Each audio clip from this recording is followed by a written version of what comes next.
This video is sponsored by Unacademy.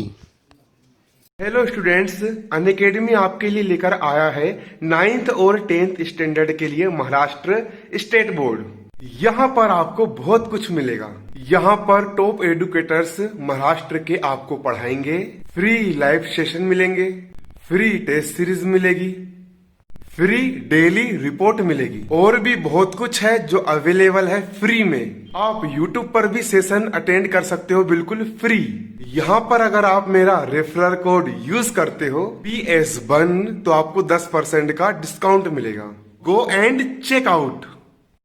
की गणित का अध्याय 12 की प्रश्नावली 12.3 का आज हम पहले सवाल करेंगे। सवाल क्या बोल रहा है? संलग्न आकृति में छायांकित भाग का क्षेत्रफल ज्ञात करो। यहाँ पर आपको एक आकृति दी गई है। इस आकृति में उसने इधर के नीचे वाले भाग को उसने छायांकित कर दिया है। क्या कर दिया है? छायांकित कर दिया है। ये छायांकित भाग है। कौन सा भाग है? ये छायांकित भाग है। तो आपको इस छायांकित भाग का क्षेत्रफल ज्ञात करना है कि यहाँ से लेकर इतना और यहाँ से लेकर के इतना टोटल एरिया कितना आएगा। ये छायांकित भाग का क्षेत्रफल कितना है यहाँ पर आपको ये बताना है। क्लियर? हमको इतने एरिया का क्षेत्रफल ज्ञात करना है ना। और यहाँ पर क्या है कि देखो ये अर्धवृत्त बना है। क्या है? ये अर्धवृत्त है। अर्धवृत्त का मतलब जो होता है कि ये आधा वृत्त हो गया, पूरा वृत्त है। इस पूरे वृत्त को आधे भागों में बांट दिया अपन ने। ये वृत्त का केंद्र हो गया है और अर्धवृत्त पर यहाँ पर एक कोण बना दिया है। उसको अच्छे अच्छे बनाऊंगा। यहाँ पर मैं देख सकते हो आप लोग, ये वृत्त दिया गया है। ये वृत्त है।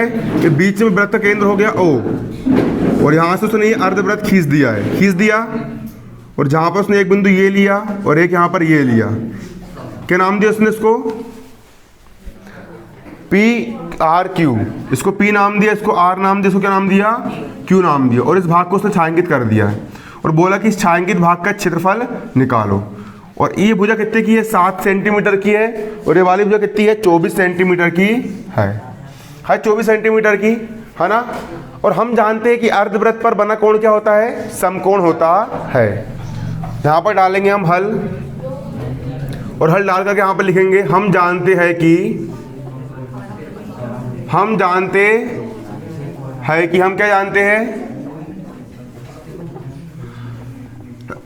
अर्धवृत्त पर बना कोण। कहाँ पर बना कोण? अर्धवृत्त पर बना कोण क्या होता है? समकोण होता है। समकोण होता है। अर्धवृत्त पर बना कोण समकोण होता है। ये आधा वृत्त है, ये अर्धवृत्त है और अर्धवृत्त के किसी एक बिंदु P पर जो कोण बना है, ये जो क्या बना है? कोण बना है। ये क्या होगा? आपका समकोण होगा। समकोण होगा मतलब कितने डिग्री का होगा? ये 90 डिग्री का होगा। अर्धवृत्त पर बना कोण क्या होता है? समकोण होता है। अर्थात कोण RPQ बराबर 90 डिग्री होगा। अर्थात कोण RPQ बराबर कितने डिग्री होगा? 90 डिग्री होगा ना। 90 डिग्री होगा। तो यहाँ पर त्रिभुज बना, त्रिभुज PRQ। ये एक प्रकार से हमारा क्या है? समकोण त्रिभुज है। और समकोण त्रिभुज में क्या लगाते हैं हम? पाइथागोरस प्रमेय लगाते हैं। तब समकोण त्रिभुज PRQ में पाइथागोरस प्रमेय से यहाँ पर हम लिखेंगे तब समकोण त्रिभुज PRQ में कौन से प्रमेय से? पाइथागोरस प्रमेय से। और पाइथागोरस प्रमेय क्या होता है हमारा? कर्ण का वर्ग बराबर क्या होता है? लंब का वर्ग धन आधार का वर्ग। कर्ण मतलब कि वृत्त का व्यास भी रहेगा और समकोण त्रिभुज का कर्ण भी रहेगा। कर्ण का मान कितना है? RQ है। कितना है? RQ। कर्ण कितना है? RQ का वर्ग। लंब का मान कितना है यहाँ पर? लंब यहाँ पर PQ है। कितना है? PQ का वर्ग धन आधार कितना बचा यहाँ पर? PR बचा। कितना बचा? PR का वर्ग। जे लिखेंगे। इसके बाद RQ का मान पता है कि हमको? RQ का मान नहीं पता तो RQ स्क्वायर का यहाँ पर क्या हो जाएगा? RQ square. PR का मान कितना है? PR का मान यहाँ पर 7 है। कितना है? 7। तो PR का मान कितना रख देंगे यहाँ पर हम? 7। घात 2 का होगा घात 2 धन। PQ का मान कितना है? पी क्यू का मान यहाँ पर कितना है 24 है। कितना है मान 24। तो पी क्यू का मान कितना रख देंगे यहाँ पर 24 की घात कितनी 2। अब आर क्यू स्क्वायर का यहाँ पर क्या हो जाएगा आर क्यू स्क्वायर 7 का वर्ग 7 49 देन 24 का वर्ग कितना हो जाएगा 24 का होता है 576। 24 में 24 का मल्टीप्लाई करना 576 निकल के जाएगा। आर क्यू स्क्वायर का हो जाएगा यहाँ पर आर क्यू स्क्वायर जोड़ देंगे 9 और 6 कितना हो गया 15 का 5 हासिल का 1 7 और 1 8 8 4 12 का 2 हासिल का 1 6 और 1 कितना 5 और 1 कितना हो गया 625। अब आर क्यू स्क्वायर का हो गया आर क्यू स्क्वायर 625 को हम क्या लिख सकते हैं 25 की घात 2 लिख सकते हैं क्योंकि 25 में 25 का मल्टीप्लाई करेंगे तो 25 पंचम कितना 25 सम कितना हो जाएगा 625 हो जाएगा। अब वर्ग से वर्ग यहाँ पर क्या हो गया कट गया। आर क्यू का मान कितना निकल के आ गया 25 सेंटीमीटर निकल करके आ गया। तब आर क्यू का मान कितना निकल के आ गया 25 सेंटीमीटर निकल करके आ गया। आर क्यू क्या है आर क्यू जो है एक प्रकार से वृत्त का व्यास है। आर क्यू यहाँ पर क्या है हमारा वृत्त का व्यास है। चाहे इसको कर्ण बोलो या वृत्त का व्यास बोलो बात बराबर ही है। अतः वृत्त का व्यास आर क्यू कर्ण समकोण त्रिभुज के लिए आर क्यू तो कर्ण है लेकिन आर क्यू जो है वो वृत्त के लिए क्या है व्यास है। अतः वृत्त का व्यास आर क्यू बराबर कितना निकल के आ गया 25 सेंटीमीटर निकल करके आ गया। यहां लिखेंगे हम अतः वृत्त का व्यास अतः वृत्त का व्यास आर क्यू बराबर कितना हमारा 25 सेंटीमीटर है। वृत्त का व्यास हमारा आर क्यू कितना निकल के आ गया 25 सेंटीमीटर आ गया। अब त्रिज्या क्या होती है व्यास की आधी होती है। अतः वृत्त की त्रिज्या अब निकाल लेंगे हम। तब वृत्त की त्रिज्या वृत्त की त्रिज्या आर बराबर वृत्त की त्रिज्या क्या होती है व्यास की आधी होती है। व्यास यहाँ पर हमारा कितना निकल के आया 25 निकल के आया तो 25 ही का कर देंगे यहाँ पर आधी तो 25 की आधी है हमारी क्या निकल के आ गई त्रिज्या निकल करके आ गई त्रिज्या निकल के है ना। व्यास की आधी क्या हो जाएगी त्रिज्या हो जाएगी। व्यास हो गया 25 का तो त्रिज्या कितनी हो जाएगी 25 की आधी हो जाएगी त्रिज्या। ये आएगा हमारा सेंटीमीटर में आ गया। हमको सवाल वाले ने ये कहा है कि भैया ये छायांकित भाग है ना इस छायांकित भाग का क्षेत्रफल ज्ञात करना है। बहुत आसान तरीका है। अगर मैं इस आधे वृत्त के क्षेत्रफल में से अगर इस समकोण त्रिभुज का क्षेत्रफल घटा दूं क्या घटा दूं समकोण त्रिभुज का क्षेत्रफल घटा दूं तो क्या निकल जाएगा छायांकित भाग का क्षेत्रफल निकल जाएगा। आ रहा है समझ में। अगर मैं इस अर्धवृत्त के क्षेत्रफल में से अगर इस समकोण त्रिभुज का क्षेत्रफल को घटा दूंगा तो क्या निकल जाएगा छायांकित भाग का क्षेत्रफल निकल जाएगा ना। मतलब अगर मैं इतने केक में से अगर इतना केक बीच से तोड़ के खा लूंगा तो सिर्फ इतना केक बचेगा यहाँ पर ऐसा रहेगा। क्लियर आ रहा है समझ में ऐसा रहता है। तो अब हम निकाल लेंगे अर्धवृत्त का क्षेत्रफल। क्या निकाल लेंगे अर्धवृत्त का हम क्षेत्रफल निकाल करके लेके आ जाएंगे। यहाँ लिखेंगे तब अर्धवृत्त का क्षेत्रफल तब अर्धवृत्त का क्षेत्रफल। वृत्त के क्षेत्रफल का सूत्र क्या होता है पाई आर स्क्वायर होता है। वृत्त के क्षेत्रफल सूत्र होता है हमारा क्या पाई आर स्क्वायर। ये हमारे पूरे वृत्त का क्षेत्रफल हो गया। पूरे वृत्त का क्षेत्रफल कितना होता है हमारा पाई आर स्क्वायर। अब हम निकाल रहे हैं अर्धवृत्त का तो इसका हम क्या कर देंगे आधा कर देंगे मतलब 2 से कर देंगे हम भाग कर देंगे। किससे भाग कर देंगे 2 से भाग कर देंगे। ये कर दिया हमने इसको आधा मतलब कितने से भाग कर दिए 2 से भाग कर दिए तो क्या निकल जाएगा हमारा अर्धवृत्त का क्षेत्रफल निकल करके आ जाएगा। क्लियर है ना। अब 1/2 का यहाँ पर हो गया 1/2। पाई का मान कितना है पाई का मान कितना होता है पाई का मान 22/7 होता है। सवाल में कुछ दिया क्या नहीं दिया तो पाई का मान हम कितना रखेंगे 22/7 तो गुणा कर देंगे यहाँ पर पाई का मान रख देंगे 22/7 गुणा त्रिज्या आर का मान कितना है त्रिज्या आर का मान 25/2 निकाल के लाए हो तो 25/2 की होल घात कितनी जाएगी यहाँ पर 2 आ जाएगी गुणा 25/2 की होल घात 2।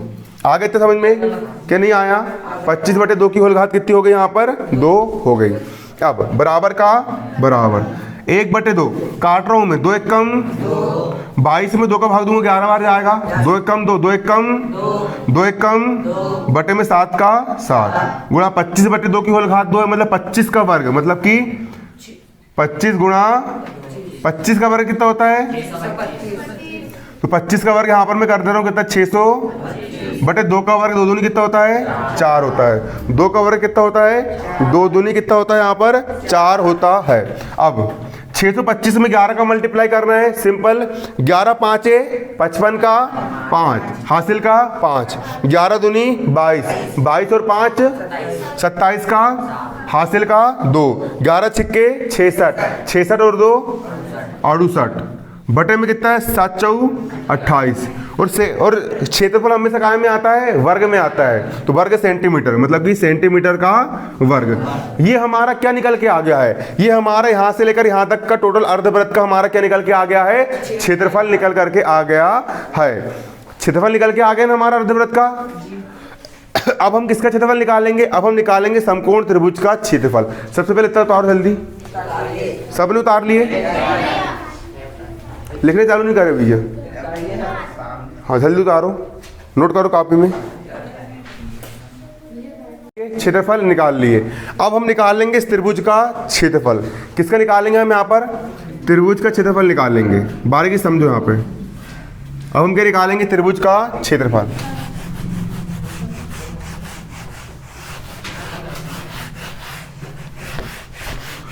अब त्रिभुज का क्षेत्रफल निकालेंगे, है ना। देखो, तथा त्रिभुज किसका, त्रिभुज पी आर क्यू का क्षेत्रफल। त्रिभुज पी आर क्यू का क्षेत्रफल। और त्रिभुज के क्षेत्रफल निकालने का सूत्र क्या होता है, 1/2 गुणा आधार गुणा ऊंचाई। क्या होता है, 1/2 गुणा आधार गुणा ऊंचाई। 1/2 गुणा आधार गुणा ऊंचाई। क्षेत्रफल मतलब एरिया, यहां पर लिख दिया मैंने एरिया। किसका एरिया, त्रिभुज पी आर क्यू का एरिया। 1/2 का यहां पर क्या हो जाएगा, 1/2 गुणा आधार का मान कितना दिया गया है, आधार का मान यहां पर आपको ये दिया गया कितना है, 7 है। कितना है, 7। आधार का मान रख दिया मैंने 7 गुणा ऊंचाई कितनी दी गई है, ये होती है आपकी ऊंचाई। ऊंचाई का मान कितना है, 24 है। ऊंचाई का मान कितना रख दिया यहां पर मैंने, 24 रख दिया। अब काटेंगे, 2 1 कम, तो 7 का हो गया 7 गुणा 2 1 कम, 2 1 कम और 2 दूनी 4। कितने बार गया, 12 बार कटा। अब 12 सत्ती कितना होता है, 84 सेंटीमीटर स्क्वायर। 84 वर्ग सेंटीमीटर। क्या निकल गया हमारा ये क्षेत्रफल किसका, त्रिभुज पी आर क्यू का हमारा क्षेत्रफल कितना निकल के आ गया, 84 वर्ग सेंटीमीटर निकल करके आ गया। अब सिंपल सी बात है, देखो मेरे पास इस आधे वृत्त का क्षेत्रफल निकल के आ गया, कितना है, ये इतना है। और मेरे पास इस समकोण त्रिभुज का क्षेत्रफल निकल के आ गया है, वो कितना है, समकोण त्रिभुज का क्षेत्रफल यहाँ पर आपका कितना है, समकोण त्रिभुज का क्षेत्रफल यहाँ पर आपको 84 वर्ग सेंटीमीटर है। दोनों चीज निकल के आ गई मेरे पास, आगे निकल के। तो अगर मैं इस पूरे, अब छायांकित भाग का निकालना है मेरे को, तो अर्धवृत्त के क्षेत्रफल में से क्या घटा देंगे अपन, यहाँ पर समकोण का क्षेत्रफल हम क्या कर देंगे, घटा देंगे। क्लियर। तो यहाँ पर हम लिखेंगे अब छायांकित भाग का क्षेत्रफल।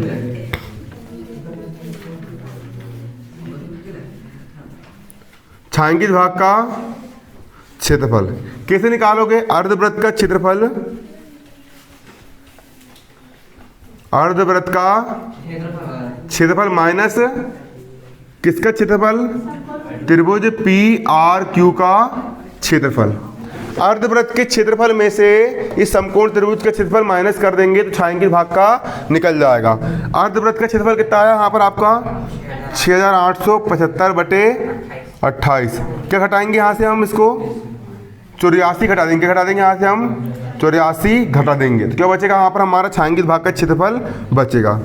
अब घटाने का तरीका यहाँ पर क्या होगा, सबसे पहले हम क्या लेंगे, यहाँ पर लघुत्तम लेंगे। क्या लेंगे, लघुत्तम लेंगे। इसके बटे में कुछ नहीं किया, मान लिया मैंने 1 मान लिया। 28 और 1 का लघुत्तम कितना आएगा यहाँ पर, 28 आएगा। 28 में 28 का भाग दिया, कितना बचा यहाँ पर, 1 बचा। 1 का मल्टीप्लाई यहाँ पर हम ऊपर कर देंगे, कितना बचेगा यहाँ पर, 6875 माइनस 28 में 1 का भाग दिया तो 1 28 हम 28 हो जाएगा। क्लियर। मतलब इसका मल्टीप्लाई इससे कर दी, ये आ गया। 28 का मल्टीप्लाई 84 कर देंगे, यहाँ पर जाएगा 28 गुणा कितना, 84 हो गया। अब इधर उतार ली ना,